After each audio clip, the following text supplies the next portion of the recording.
ഇവിടെ ഒരു സുന്ദരി ബ്രൈഡ് ഇരിപ്പുണ്ട്. ബ്രൈഡും ബ്രൈഡിന്റെ സിസ്റ്ററും കൂടെ നമ്മൾ അവരോട് പോയി ഡാൻസ് കളിക്കാൻ പറ്റുമെന്ന് ചോദിക്കുകയാണ്. ഓക്കെ, ഇവർ സമ്മതിക്കുമായിരിക്കും. ഞാൻ ചെന്ന് ചോദിക്കുമ്പോൾ ആർക്കാണ് സമ്മതിക്കാൻ പറ്റാത്തത്? കമോൺ.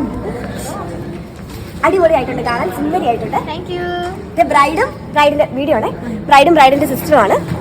അതെ, എൻ്റെ കൂടെ ഒരു ഡാൻസ് കളിക്കുമോ? നല്ല രസമുണ്ട് കാണാൻ. ഡാൻസ് നമ്മളെ നേരാക്കി കളിപ്പിക്കാം. ഞാൻ സൈഡിൽ നിന്ന് കളിച്ചോളാം, ഉറപ്പായിട്ട്. സമ്മതിച്ചു. அக்கமக அக்கா பக ஜனத்தொழுதி இருந்தாலே கடலுக்கு ரெடி சொல்லி பாசமுகம் வந்தாலே கடலுக்கு சந்தோஷத்தில் ஆகாயத்துல பறந்தேன்டா இல்ல ஒண்ணு இருந்தாண்டா மாமந்தாண்டா அவன்தாண்டா இந்த கொடியே